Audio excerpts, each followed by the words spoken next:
Okay, so can you hear me in the back row? Okay, so thanks to everyone for attending this conference, and thanks for the organizers to invite me, and thanks for Tariq for this excellent presentation on NPS, which is my other field of expertise besides psychedelics. First, I have to show you this disclosure that I was only sponsored by my mom. Next, I would like to make an advertisement of this upcoming new journal of psychedelic studies, which is based in Hungary. It's a collaboration between 3 universities and the Hungarian Academy of Science. So this will be a new psychedelics dedicated journal coming up this autumn. And we will invite some speakers from here to publish in the first issue of this. My name is Levente Moro, and I'm doing my PhD at the Center of Cognitive Neuroscience in Finland, but I'm based in Hungary, in Budapest, and I'm the current president of the Hungarian MAPS Association. And the reason I'm here, it's more like that I'm also the manager of the DAT.hu. It's the Hungarian Psychedelic Community's website. And related to this website and the community, we are doing also psychedelic harm reduction. So the topic is the crisis intervention at psychedelic festivals. You can see the psychedelic festival, how it looks like here. Probably many of you have attended these types of events. And it is based in the contemporary psychedelic subculture, like electronic dance music events, and it's like go-up, psytrance, chill-out types of music styles. There's a manifold higher prevalence of hallucinogenic drug use among the visitors of these events. It has been statistics by studies and research. Hallucinogens, I mean, it's like LSD, DMT, psilocybin, mescaline, these are quite present at these events. And the setting is actually ideal for drug use. You have lots of days, lots of supportive friends. So actually these life-enriching experiences can be very nice in a supportive environment. But there are substantial risks associated with the ingestion of psychoactives. That's a fact. So what is harm reduction at parties and festivals? There's an increased safety risks because of isolated location of the festival. It's usually in the middle of nowhere. There are harsh environmental conditions. It could be raining or very hot. There's outdoor phenomena such as creeping little insects and other funny things. And of course the psychoactive substance use, which is prevalent. So we need definitely harm reduction interventions, and those help services may include the distributing of drinking water, which is very essential. Like water works like magically in any kind of altered state situation. It just boots up people very nicely. We handle out substance information, which is very important at the festivals, also about the substances that are present at the festival. There's a first aid, usually provided by professional, like ambulance crews or emergency crews, but there's a need also for psychological help, just to talk with the people who have some difficult experiences, and there is some services which analyze drugs. And in response to this question, some of these crews are using the thin layer chromatography technique, which means that you can separate the substances first before of these colorimetric tests. So that is how it works with combinations. Yes, and so this is my crew's party harm reduction equipment. You can see what services we provide. So first of all, the drinking water, with plastic cups. We provide magnesium and some glucose, it's good for the muscles and also for the brain. And the salty snacks, just to eat something up. Earplugs, condoms, sniffing tubes. So these are the basic harm reduction things. Some first aid kit and drug information leaflets and so on. The risks of psychoactive drugs are manifold. You can see some small advertisements at a certain festival in Hungary a few years back, you can actually see those new psychoactive substances appearing at the psychedelic festival as well. So you can see MDPV over there and AMT over there. They were in the previous presentation as novel psychoactives. Yes, in mixture with LSD and good hash and other stuff. There are impurities and dosing errors, misidentification of a white powder, which can be another white powder, interactions between drugs and alcohol, drugs and medicals, and people might not be fully healthy, so they might have pre-existing medical conditions which they might know or might not know about, and there's usually a reckless attitude towards substance use makes all of it worse. They may cause physical and or mental discomfort, so we definitely need some help because there might be very serious health consequences or accidents. So psychedelic support services, this is my crew, this DAT2 Psy-Help team. These services are called psychedelic support or Psycare or psychedelic emergency services. These are the generic names. So it's a specialized type of harm reduction for handling psychedelics-related emergencies and spiritual crisis, which is a subtype I will talk about briefly. My crew has been working since June 2013, and currently we have about 47 volunteers with 2 coordinators. I'm one of them, and in 3 years we had been attending 86 parties and festivals, so it's a very active crew. These are mostly in Hungary and in Budapest mostly, and then on the countryside, but we had been invited to international festivals as well lately. There's an international collaboration. Many of these things we adapted from the Boom Cosmic Air team, which is a marvelous team. If you ever go to the Boom Festival, then you are welcome to visit it, not as a client who is carried in, but you can just drop by and see how it works, also this year. And so the types of emergencies that we have, we categorize to 5 different types. There are medical emergencies. These are like a threat to the biological body. We have psychological difficulties. These are more like difficult processings of emotional data, and it might resolve with just some discussion with a helper. And there are psychiatric cases. These are mostly people with pre-existing psychiatric disorders who just attend the festival. For some reason, psychiatric people just love the festivals.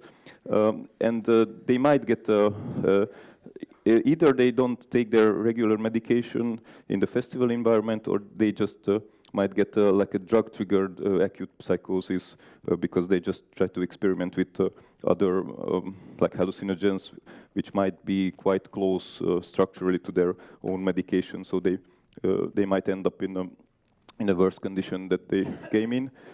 And there are the classical psychedelic bad trips. This we have the most. We actually shouldn't call them bad trips.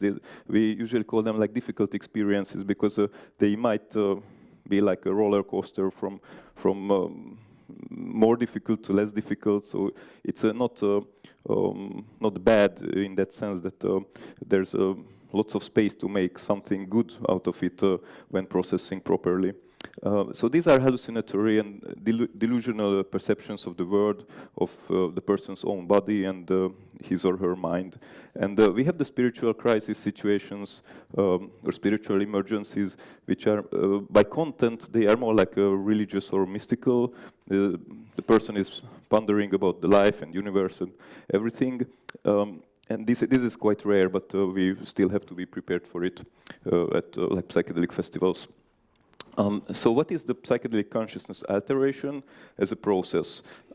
It happens mainly from serotonergic hallucinogens like LSD, psilocybin.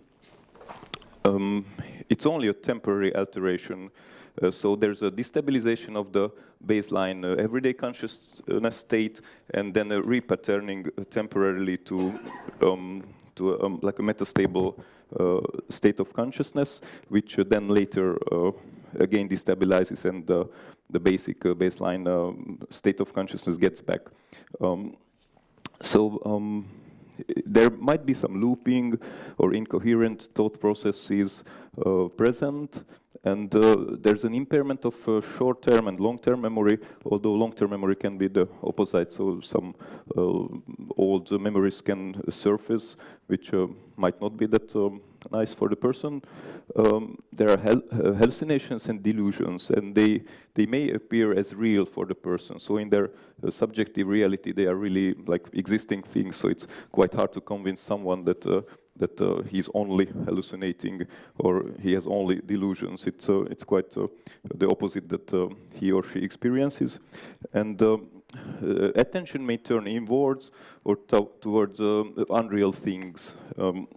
That can happen also, and there are repressed emotions or traumatic memories that may surface under these altered states, and then it needs some processing.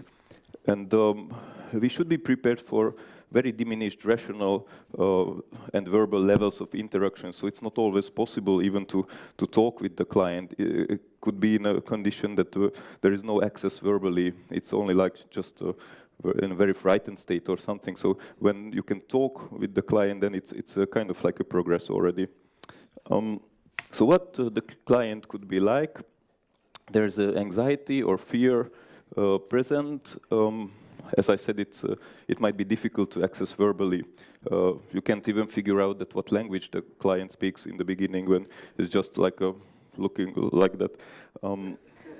So they may not tolerate proximity, so it's not the first thing that you just hug them because they might just run away or just kill you at place. That didn't happen actually ever, but you have to be very careful that how much bodily contact you can take with the client. There is unpredictable behavior, so you can never be sure that someone is all right because it might change from some environmental stimulus can trigger something, and then they just run away or something. So it's very unpredictable. There are no ethical norms and social rules, so you should be prepared that they might kick you or spit you or try to urinate on you. So everything is possible. There is a paranoia, catatonia, and stupor, and all other states, or just disorientation. So they might not even tell you what they took and in what amount. So client case examples.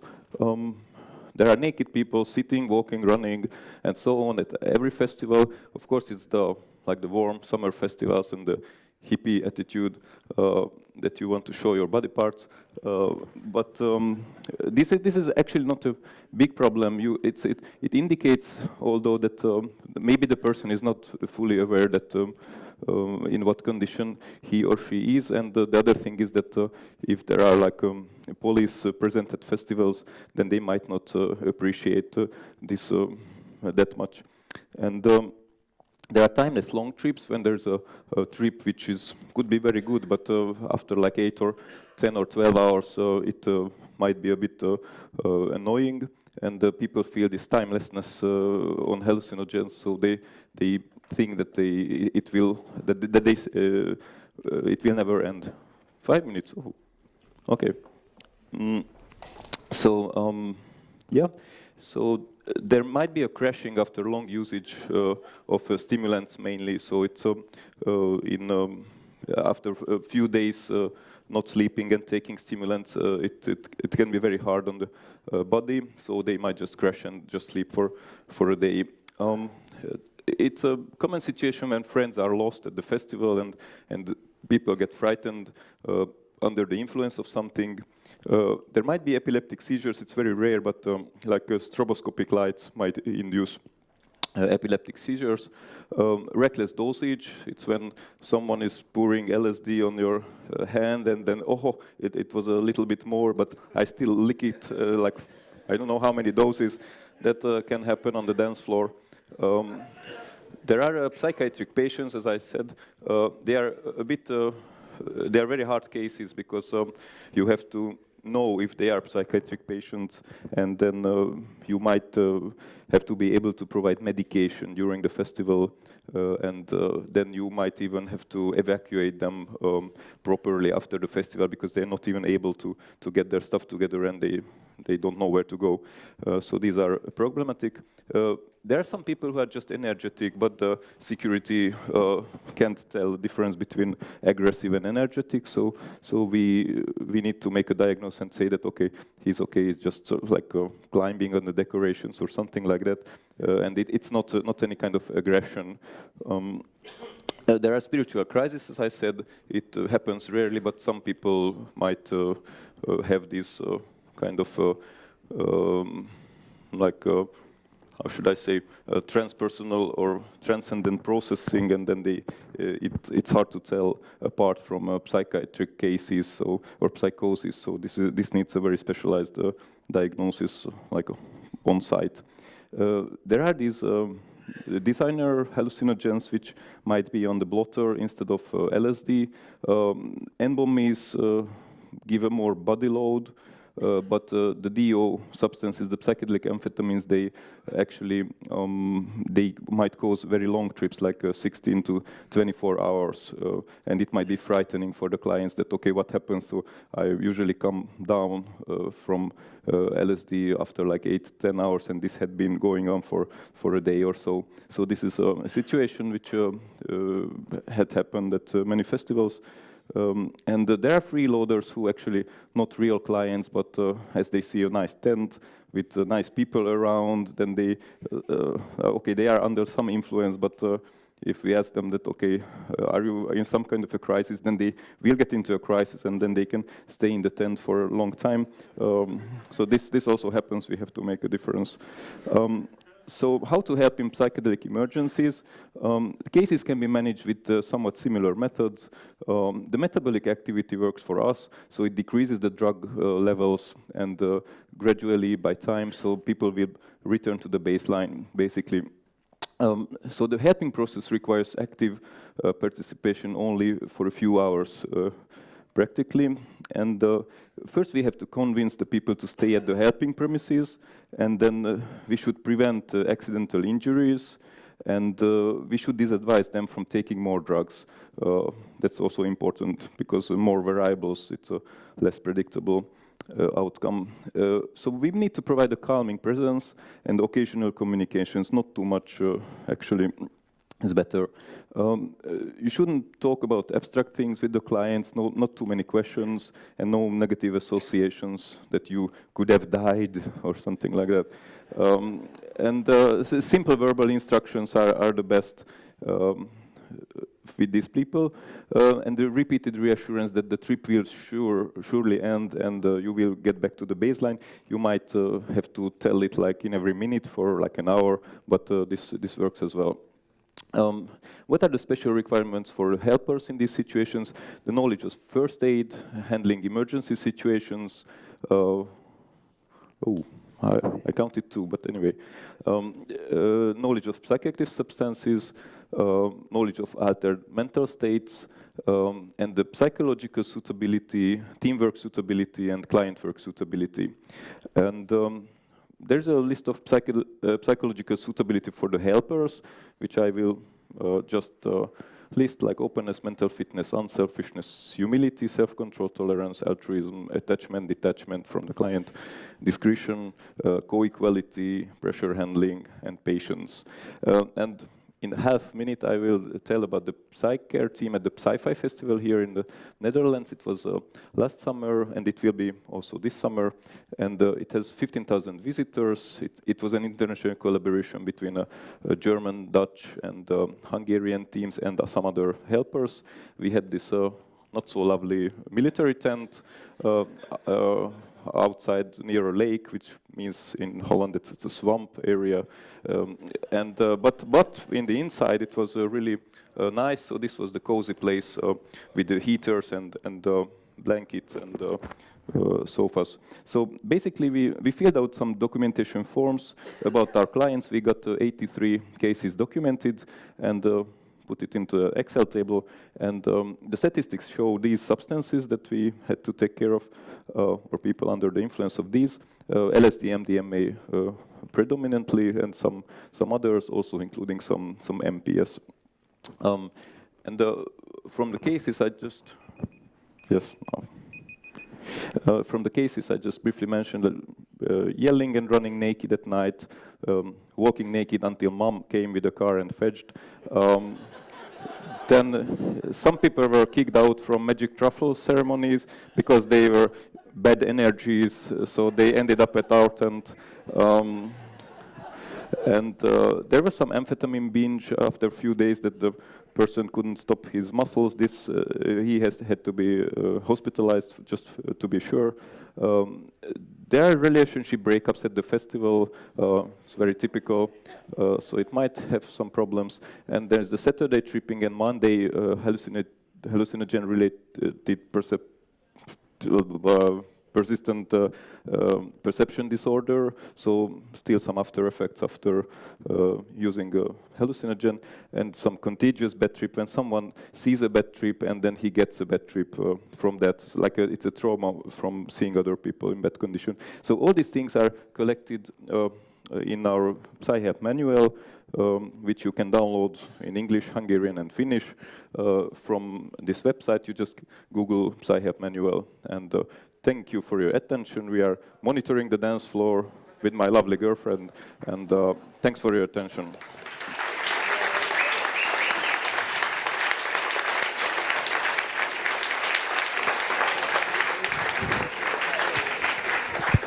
We're running out of time, but maybe one or two very quick questions. One? Well, first thing, I want to say that the thought of having this Psycare on the festivals themselves is already very reassuring thought. So it's also a very preventive, in a very preventive way, without doing actually to take care of set and setting. Then the question: how do you experience the balance or the amount of first-time or novel users and experienced users that come to the Psycare? There are, of course, like first-time trippers. It's more like depending on their friends and the group of people who are initiating this person into this psychedelic culture. So if anyone is surrounded by friends, then it's a very strong like a factor that it might be a good experience, and even for first timers. So it's not about being experienced. It's more like having a strong support. Yeah, there's no special bias towards first time users. Not especially. Not especially. First timers are, if they are initiated by friends, then it shouldn't be a special problem because the friends know the dosage. Yeah. Okay. I had a little question on the help kit. The magnesium, why is that inside? Magnesium helps with the muscles. So people usually dance a lot, and the magnesium is helping with the muscles. And it has some placebo effect as well. So people think, oh, I'm taking care of myself by taking magnesium, so I must be fine. Sorry? It's like self-dissolving tablets into the water. Yeah. Hello. Okay, thanks. That was amazing. Could you say a little bit about the particular methods you use for timeless long trips and spiritual crises? Just not related directly. The timeless long trips are really like when there's an unknown hallucinogen, which is not like the LSD duration of time. The spiritual crisis is not typically related to the longness of or the length of the. Sorry, no, I just mean what would you actually do to help somebody in that situation? Like somebody feels like, oh, this is never going to stop. Yeah, the spiritual crisis situation is that you asked that. It actually, we have to rely on the person, that it's his or her processing. So we don't want to interfere with any kind of our thoughts that, no, you're wrong, or something like that. So it's more like supportive, and he or she will figure out for herself or himself. So it needs just like ears.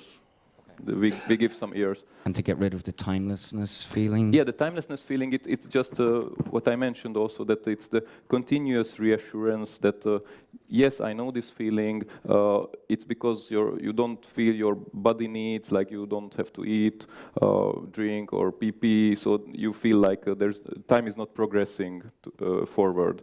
But after some time, your biological robot will also send some signals, and from that you will feel that, okay, there is time because there are processes going on, and that kind of naturally resolves the situation. Okay, Thank you. Okay, thanks.